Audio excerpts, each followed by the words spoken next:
My case is called the murder of Meredith Kircher. On November 2nd, 2007, Meredith's body was found dead in the house she shared with her roommate, Amanda Knox. Her body was found partially clothed with 47 stab wounds and her throat cut. Three suspects were tried for murder: Amanda Knox, Rafael Solicito, and Rudy Gray. In December 4th, Gray admitted to having sexual relations with the victim, but stated that another man killed her. Gray was then found guilty on his fast-track trial and was sentenced to 30 years in prison. His sentence was later reduced to 16 years on appeal. I learned about the role a forensic scientist has. They have a very important role because they were the one that found Amanda's DNA on the kitchen knife, which was used. They also found Solicito's DNA on the bra clasp, and they found Grade's DNA on a vaginal swab they did on her. So their role was very important because of the DNA, they were able to know that who was involved in the murder of Meredith. And I also learned that being a forensic scientist is a very important job, and that sometimes it can be very hard to find out certain details, because if you miss a little something in a crime scene, the whole case can be thrown off. Maybe you're going to think someone else is to blame for when actually that person is innocent, or maybe you're actually blaming the actual person that is guilty is free to go because you missed an evidence or you missed something. So I think that is really important. So in this class, you really get a lot of opportunities to meet forensic scientists, pathologists. You get an insight on what the first officer on a crime scene does. You get a lot of presentations. You understand more and more their jobs. Each of their roles are very important when it comes to a crime scene. If one of them does not do their job correctly, the crime scene can, be misled. You can get wrong information. You can trial for murder the wrong person. That person could be found guilty and they're really innocent. So you can learn a lot in this class, and it's really a great opportunity for you to get an insight, especially if you're interested in the topic. I recommend you try this class. My showback story is called the Breonna Taylor case, and in this case, it was located in Louisville, Kentucky on March 13, 2020. So one of the most important things that I learned from this case while doing the project was that a lot of officers and people on the team should be more cautious, because police officers are supposed to follow a certain procedure, and in my case they didn't follow that certain procedure. It was like they kind of winged it.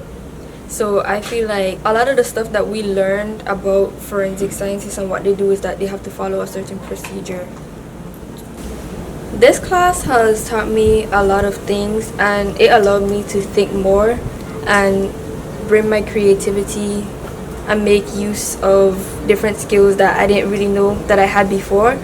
So I feel like a lot of people out there, like if you're good at something, you could always try the class, because the thing about it is that it has a lot of attributes to the class. It has a lot of different things that you can do. Like with the class, we do projects, presentations, and we even had guest speakers come and speak to us about the different topics. I would just recommend the class, if you know that you're a creative person or somebody that likes to do a lot of hands-on activity, and if you just like to think about different ways, be creative, imaginative, I recommend this class. I am so grateful for this opportunity to share with you forensic science. Forensic science is a course taught at the Ivanna Eudora High School and high schools across the U.S. Virgin Islands. It gives students the opportunity to be able to explore the world of forensic science. How do we connect science with the law? How do we provide evidence to be able to prove cases and to be able to keep our communities safe And so here is a course where this is an authentic course that brings the science classroom into real world experiences. And so forensic science is something that students in science or other students should really just give it a try. My project is based on Dorothy Dennison case, and she was murdered in a church rector, and there were bite marks over her body, and a knife stuck out of her gut, and there was a blood wound to her head. The only witnesses was her mother and a butcher shop which she visited before she went missing, and her mother was the one who filed her as a missing person. And because this is a cold case, which is basically a case where the murder wasn't apprehended, we have no idea who's actually killed her. But from this case, I learned how to get a different perspective as a forensic scientist, and I know what an actual crime scene looks like now. This crime happened in January 15, 1978. It all started with Ted Bundy. He's one of the most evil murderers of all time. He decided to break out of jail and he fled to Florida State University. So there was a total of 5 victims in this crime scene, and one of them luckily survived. Her name is Cheryl Thomas, and she actually made a YouTube video describing her experience of what it was like. And it was very scary because imagine being at your dorm room at night and someone just breaks in and does this to you. So this is my crime scene box, and it's a representation of what it had looked like in their dorm room. So Cheryl Thomas, she luckily survived, but there was 4 other girls who got badly beaten and killed. Teddy Bundy, he's very smart and sneaky, so he knew all of the rules basically, but the forensic scientist was able to catch him. I learned a lot of things, and I was able to put my creativity in this class. Good day, class. Today I will be demonstrating how to collect a tire impression. The objective of this video is to educate y'all on how to get the print and the type of information we can gather from it. Step 1, lay the poster out flat. Step 2, ask someone to drive over your poster. To get the impression, we could have used Vaseline, but we decided to go with the more realistic approach. As you can see, I have a poster board laid out on the ground and 2 stones on each end just to make sure it could stay flat. So I have my father in a car and he's going to run it over. So yeah.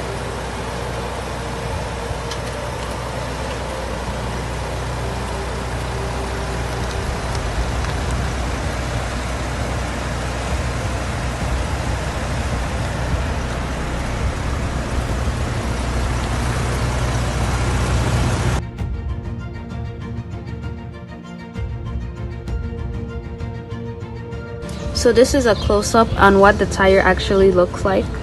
Each tire composed of these parts, which include the body plies, which serves as the structural foundation of the tire, and it's located inside of the tire, so you actually can't see it. The steel belts. All tires have steel in them, and the steel belts are there to help the tire retain its shape. The nylon cap, which is there to prevent catastrophic thread and belt detachments. The bead, which is the edge of a tire that sits on a wheel, so around this area right here. Then the sidewall, which is the smooth area on the side of the tire, which is this, right? And the thread, which is the part of the tire that makes contact with the road. So this part where you see the dirt.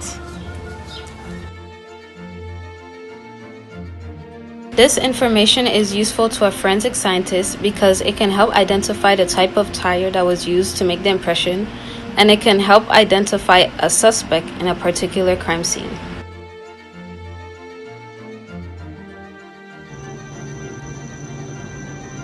Good day, my name is Jermaine Jones. I'll be demonstrating how to cast footwear impressions. These are my items. This is my mixture, and this is my footprint. As you can see, the footprint is made out of clay.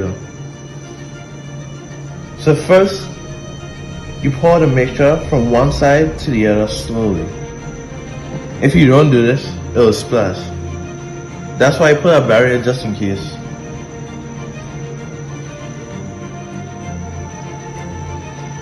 Here's the demonstration of me pouring out the mixture.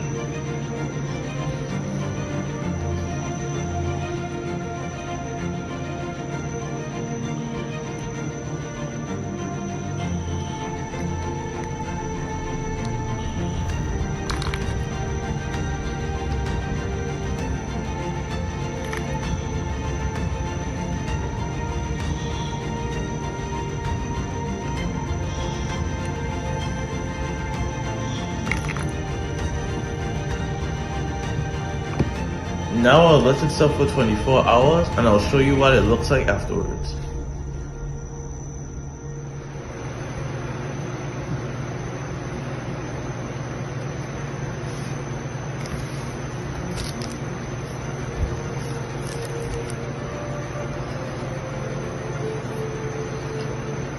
This is the shoe print impression after 24 hours. As you can see, the mixture turned solid. One important fact is, a lot can be told from a shoe print. That includes the gender and the estimated height of a person. There are many tips you need to know when doing a shoe print impression. It's important to pour the mixture quickly as it may harden. It's also important that you stir well. If you don't stir the mixture well, there will be air bubbles. The impression won't be very well if there are air bubbles. There are also many challenges when doing this. Sometimes you may accidentally pour the mixture too quickly and it will splash. The mixture may also leak outside of the print as well. I have had the wonderful privilege of partnering with community members, businesses, academia. An effective teacher always partners with the community because we know that we need to create a learning community, a learning environment, because he or she cannot ever do it alone. And so the forensic pathologist has come into the classroom. We have had forensics from VIPD who have come into the classroom. It is my hope that when students enter into my classroom, enter into any forensic science classroom, that they will begin to start learning and thinking critically and start analyzing and picking things apart and to be able to make more informed judgments. And that they will take the skills that they have learned into their everyday lives and even into the lives of those around them, so that when they go into their homes and they're sitting watching TV with their parents or their cousins or whomever, that they are able to share. Don't be so quick to jump to a conclusion. Let's find what is the evidence. What do you base your decision on? And so we want them to be better and more informed critical thinkers.